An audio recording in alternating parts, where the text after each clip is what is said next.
Hiya, it's Molly from the Reading Hour. I'm back today with another book review discussion. I read this week and thoroughly enjoyed Atonement which is, I have to say, a horrible word to say with my accent, Atonement, but I read Atonement by Ian McEwan. I have a lot to say about this book. It's complicated, there's layers.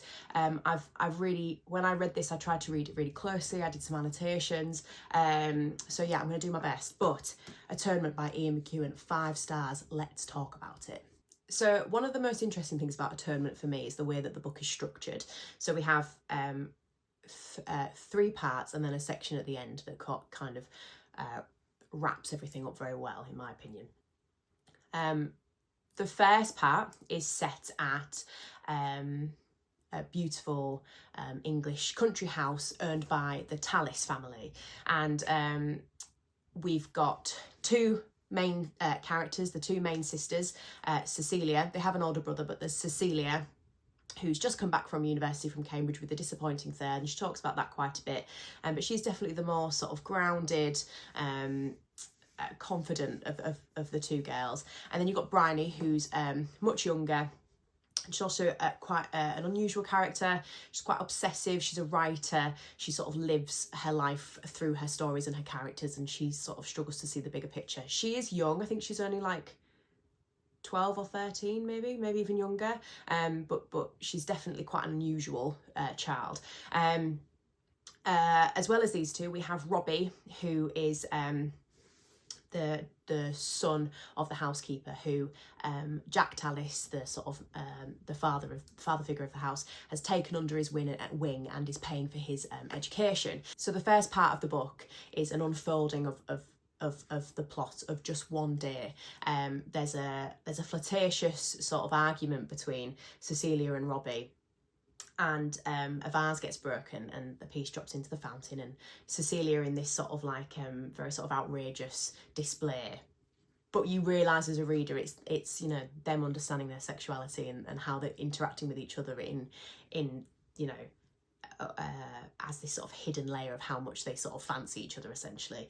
She takes off all her clothes, she jumps into the fountain, she comes out sopping wet, and it's like, oh dear, did I just do that? And he's like, yeah, you did just do that. And then she takes it and she walks away quite stroppily, and he takes himself off as well.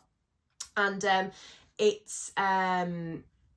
it's really interesting how this book layers perspective. So while we've got that going on, we've read that already, and we're sort of thinking, I'm fairly certain it's that way around, and we're sort of, oh God, how beautiful. And then you've got Bryony sat upstairs by a window looking out at it, and her perspective of that scene is violence or coercion on the from Robbie coercing Cecilia to get into the fountain and take her clothes off, and she perceives it completely differently. There's another scene in the story that does a similar thing, where you've got Emily Tallis, who suffers from migraines, the mother of the house, in bed, and we've already had some scenes dotted around the house where different characters are doing different things, and then you have a further scene later on where Emily's laid in bed and she can hear it going on. So she can hear the twins running down the stairs, she can hear something sinister going on in another room, which I won't get into because it's a spoiler. And it really, whatever that technique was, oh, and obviously the library scene, there's a sex scene between Cecilia and Robbie, and it, you know, again, our reading of it is that it's beautiful, it's lovely, it's consensual, it's just fantastic romance. And Bryony witnesses it, and from her perspective it is it's horrifying. It's a monster attacking her sister. These crisscrossing perspectives is fascinating, and it is what I absolutely adored about this book. I was blown away by it. It makes the house, because obviously you've got a whole half of a book dedicated on one day in one house, it's got to be interesting to hook the reader. And in my opinion, it was like a doll's house that you could see into, with lots of characters doing different things at the same time, and we were coming out of it and we were zooming back in onto certain characters and their perspective of what is happening on the lead up to the climax of that first part. And it was beautiful. And if anyone can think of any other books that sort of does that, let me know, because I really enjoyed that like I said, the house felt alive with that. I've seen some criticisms of the first part, people feeling that it's maybe too slow, it's a little bit self-indulgent. I loved it. I think I'm learning that I obviously like that sort of writing style. But yeah, it was beautiful, beautiful, the first part. Two big things I want to talk about. Robbie, after his experience with Cecilia at the fountain, takes himself away and writes her a love letter, essentially declaring his love to her. And in the sort of heat of the moment of writing this letter, he uses a very rude word for the anatomy of a lady, the personal anatomy of a lady. And that word shocked me in this book. And I'm not, don't get me wrong, I'm not somebody who's shocked or offended by swear words at all in the slightest, but it was the comparison between the beauty of this like English country home and, you know, their lives being so sort of picturesque and easygoing, and Cecilia bothering herself with the arrangement of flowers and the boiling hot weather, and, you know, swimming in the pool. And then we get this word that Robbie uses in this love letter to her that's just like, oh, it pierces through all that. And I was like, oh, right, okay, this is a clever book. This is a really clever book. And I thought that was fantastic. So through certain events, Bryony ends up reading that letter. Is absolutely horrified by the use of that word. Of course, it fuels that fire that she has in her belly, that Robbie is a monster. Again, as the reader, we're just thinking like, he's just a bit naughty. And that's okay. But Bryony, as a child, does not view it that way. And then obviously we have the scene in the library, but then something happens which I won't go into, and Bryony perceives it as Robbie.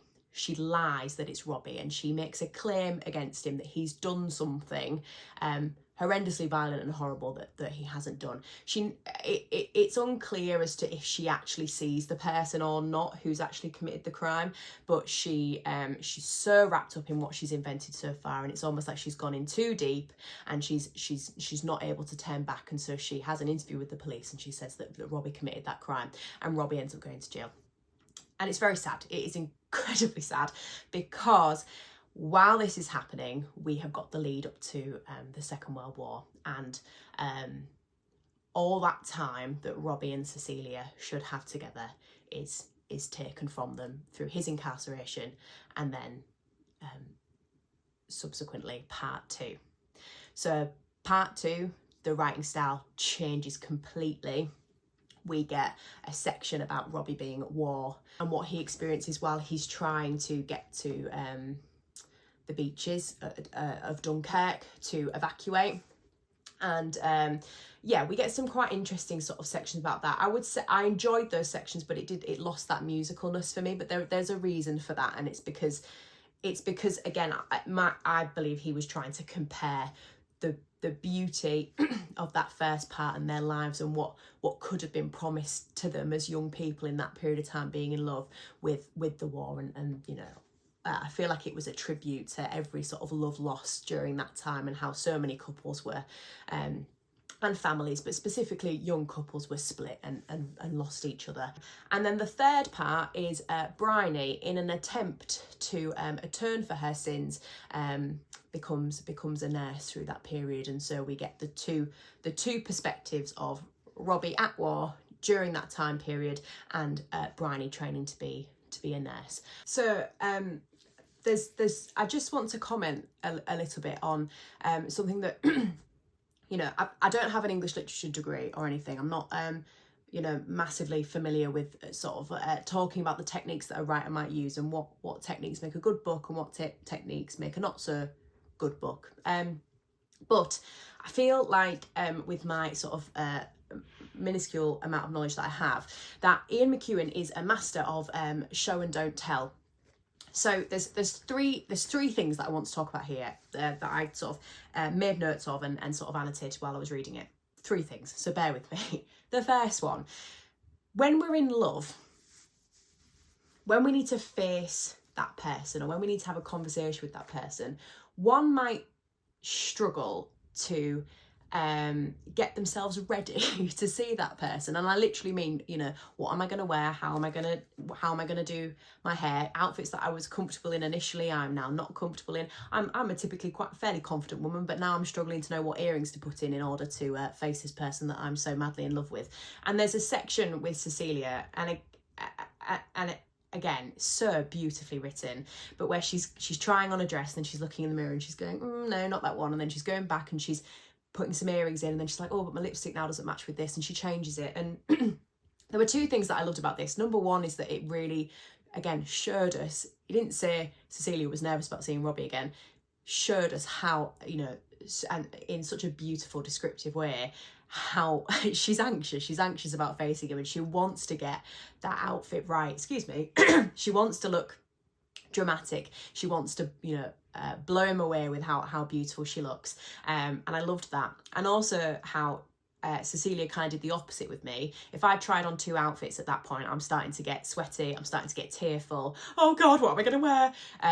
She didn't do that. You know, she's calm, she goes back, she tries again. Like, she's a very, very confident, modern woman, and I really loved Cecilia. She was my favourite character, probably. There's a section in the final part with Bryony where Bryony is so Bryony has been sort of trained by, you know, the meticulous manner of the nurses at that time. You know, everything's got to be in a certain way. It's almost like the Navy. And how when they get this influx of patients from Dunkirk, how it doesn't go out the window in the sense that they're all rubbish, they're all amazing, but it goes out the window in the sense of, like, there's no time to get the label of a towel the right way around anymore. We've got to try and save as many lives as we can. But there's a scene where, you know, she's obviously, her own sort of self-esteem and her own guilt about what she did to Robbie and Cecilia is riding on how well she's a nurse, because, you know, in her head, if she plays her part in the war effort, it might take a smidge of that guilt away. But there's a scene where she's carrying this stretcher with a gentleman who's come back, and, you know, his feet are exposed, they're gangrenous, they smell, and she's really, really struggling to hold the stretcher. And, you know, he describes how, you know, in painful detail, how her, you know, her fingers are starting to unfurl, she's losing the strength in her wrist, she can feel herself slipping, she's thinking, oh god, I've just got to get over there, can I do that? And again, like, showing us how in that crazy environment, how all those nurses would have probably had their own uncomfortable, you know, the shoes might have been rubbing, they're struggling to carry the stretcher, you know, they've got their own personal things going on. He really focuses in on that, and I really, really, really appreciated that. There's another one as well. There's another one that really stayed with me, and as I was reading, I was like, oh, I've got to talk about this on my channel. So let me find the page, bear with me. So while Emily's having one of her migraines, she's sort of thinking about her husband, who's been away quite a lot. I think, from memory, I think he's involved in the war effort somehow, though I can't really remember how or why. Maybe he's not. But she is aware that he's having an affair, and again, instead of kind of just telling us that, you know, she is ignoring it, you know, to keep the peace, McEwan makes this amazing writes this amazing metaphor about moths. Bear with me. So she says that she went to a dinner party, and somebody that she was at the dinner party with told her why moths are drawn to light, right?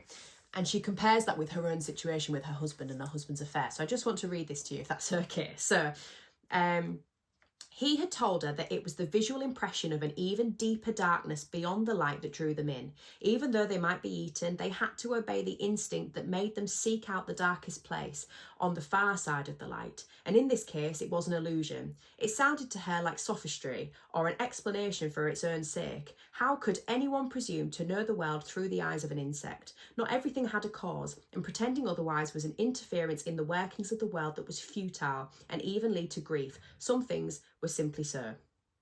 She did not wish to know why Jack spent so many consecutive nights in London, or rather, she did not wish to be told. And I just feel like that is such a clever way to describe why a wife in that situation might put her blinkers on and avoid any confrontation with her husband about the prospect of an affair. I mean, comparing that to moths, completely, the creativity is unbelievable. And yeah, I loved that. I thought that was genius. I'm not going to speak too much more about the book because I'm going to start spoiling things. That being said, me and my husband watched the film last night, and I enjoyed it very much. It is a very true interpretation of the book. There's not a lot that's changed. Big positive with me was the casting of Keira Knightley. I thought she was absolutely perfect for Cecilia. Also, you know, James McAvoy was great in it as well. Didn't quite bowl me over like Keira Knightley, but he is you know, ever so beautiful, isn't he? So he was wonderful in it. And you know, the heartthrob of Robbie was perfect.